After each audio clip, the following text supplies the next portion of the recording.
Hello, this is the Wine of Life podcast. I'm Pastor Wes, and tonight we're going to be talking about the demonic nature of weathermen. Now, weathermen are something that really upset me, not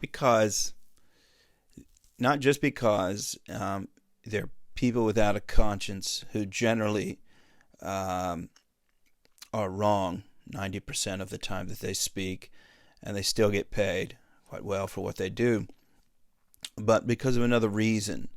That is that they are a symptom of something, a symptom of naturalism, a symptom of an adversarial perspective towards God, which is adversarial being satanic.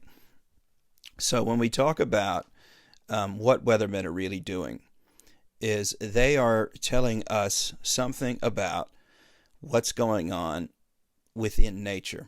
They're telling us about creation, and they're telling it from a perspective of cause and effect. They're telling it from a naturalist perspective.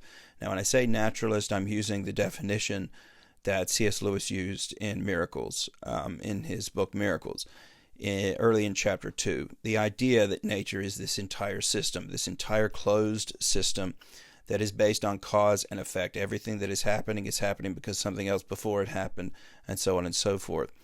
And they are teaching this to us on a regular basis, and we put our trust in these people. And there's a major problem with that, and it really affects our worldview. And it's a symptom of where we're at in our worldview, which is why I take such issue with weathermen, because what they are is they are prophets of the Mediator. The Mediator is technology, and technology stands between us and nature, and it did not used to be like that. Obviously, things have changed quite significantly within the modern world. But why that's important is that our mediator always determines our truth. The way that we understand truth is always determined between our mediator. So when we discuss, let's say, Israel, the mediator between God and Israel to give them the law were the angels. The angels gave Moses the law in Deuteronomy 33:2, which Paul then discusses in Galatians 3:19 and 20. And the angels were principalities and powers that were created by God himself. Now, the mediator between the Gentiles was nature, and nature was something that was also created by the hand of God himself. The difference that we are in now in the modern world is that God did not directly create technology. God's creation, which is man, has made technology and made technology to its own purposes.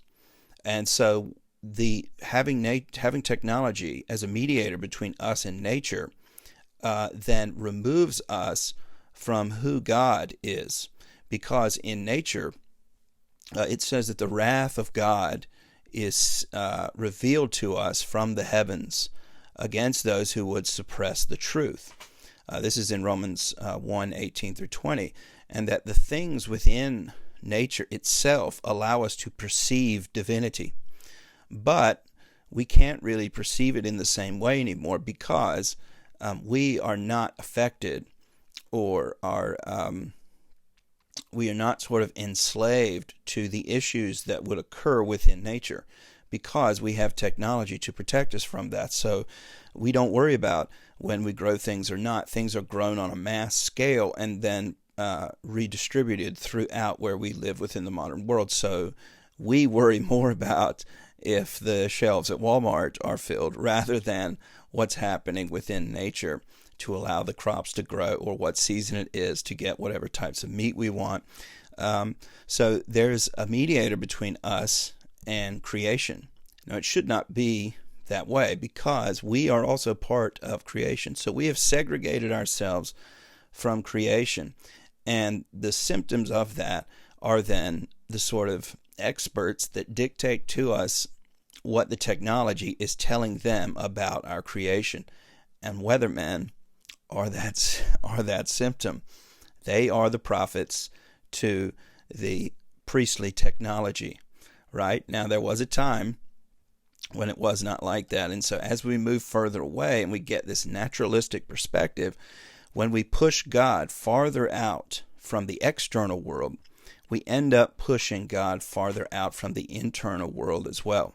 And Kierkegaard talks about this in, not in Philosophical Fragments, but the one that came the postscript to Philosophical Fragments, in his part 2, where he talks about people don't see God in the thunder anymore. They don't see God in the events. They see an immanental events that are cause and effect. So they're pushing God away. What does it mean then to have sort of an inward experience of the fear of God? As we push God out of nature, we push God away from ourselves as well. And when we think about what truth is within creation, we have some odd things because we think about nature in a very mechanical way. It's in a cause and effect, and that's how it happens. We don't think about God's judgment. We don't think about God's will. We don't think about God's prophecies in the events that are occurring. I mean, could you imagine a weatherman coming on TV and saying, this is going to it's not going to rain for the next week, and him saying, how about we all get together and pray for rain this week? He would be fired on the spot because the technology has read the forecast that is going to happen because of all of the events that are occurring within nature, and they read it mechanicalistically, and saying that let's pray to something outside of the system that is nature would make him seem like a nut job, right? People would make fun of him. So we don't do things like pray for rain anymore. Now, in the Bible, they did pray for rain. They did see God in the thunder. And so the nature itself taught them things about God. We read that in Psalm 19. We read that in Psalm 104. And when we read something like Jeremiah 23 and 24, that is chapter 23, verse 23 and 24, God says, I am in all the earth. When we read Acts 17:28, it says that man has his being. He lives, he moves, and has his being in God. That's what Paul says.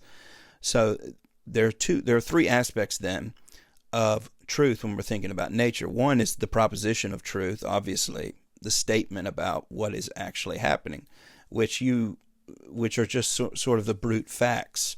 And that's one of the good things we have about science, is that it can give you data and it can give you the brute facts, but it doesn't give you the quality of what's going on. It can't give you meaning in any way. So when we look at nature, we should see two other aspects, not just that there's a propositional truth about what's happening, say the thunder roars, but that the thunder roars providentially, that God's providence is in the creation itself. That is, that we are all moving, we are all being, everything that we are and everything that is happening is actually happening within God, because He is all in all. And He is everywhere, and His Spirit is moving through everything. Psalm 104:30. And the third part to that, so there's proposition, there's providential. The third part to that is that it possesses potential. When we think about the garden, that is where the tree of life was at the beginning of creation. Where does the tree of life end up? It ends up in the city. If we go all the way to Revelation 21:22, it ends up in the city. There was a progression of how God wanted His saints to interact with Him. So we start out naked in a garden.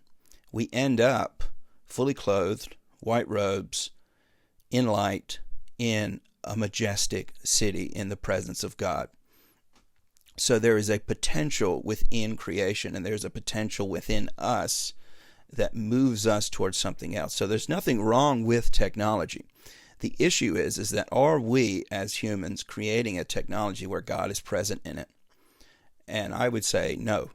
We're separating God from our technology and allowing technology to be our mediator, when in reality, Jesus should be the only mediator between God and man, and we should not be separating that which God has joined together. We cannot be separated from creation.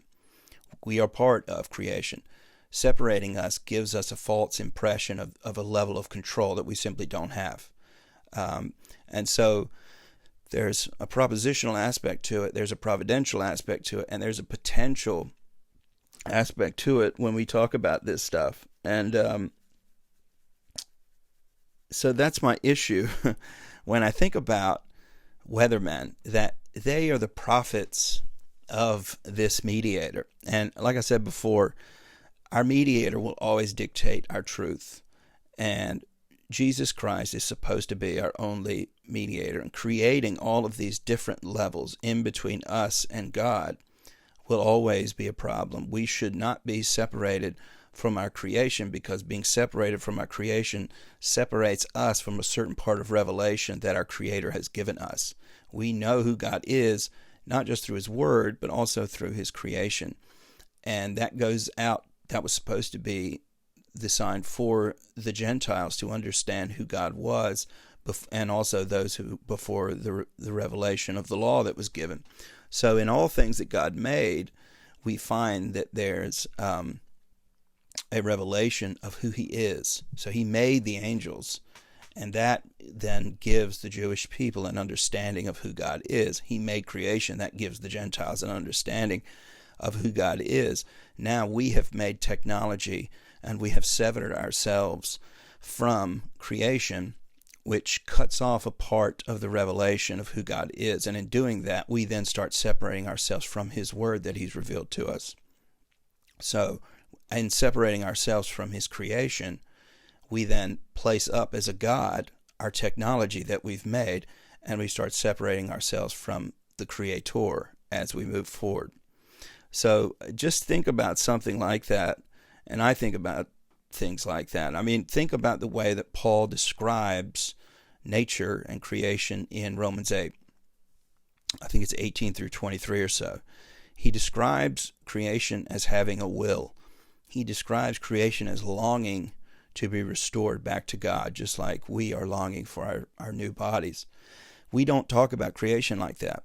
Creation is some sort of separate mechanistic thing that is based on appetite, that's based on the way things are supposed to work, death, renewal, and so on.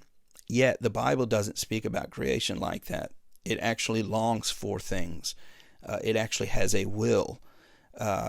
We would never speak like that in the Western world, but the Bible does. Of course, we don't want to move into a sort of pantheistic perspective. There's still a transcendence between God and His creation, but He's still here. He's not far from us, and He moves and works in His creation to show people who He is.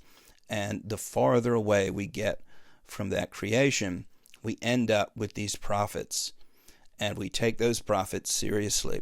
And it's a work of Satan to separate us from our creation. And so that is why I've named this The Demonic Nature of Weathermen.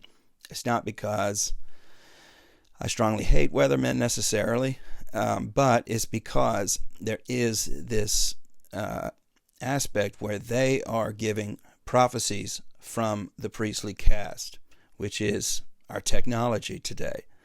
And they are our technology is our mediator between everything now.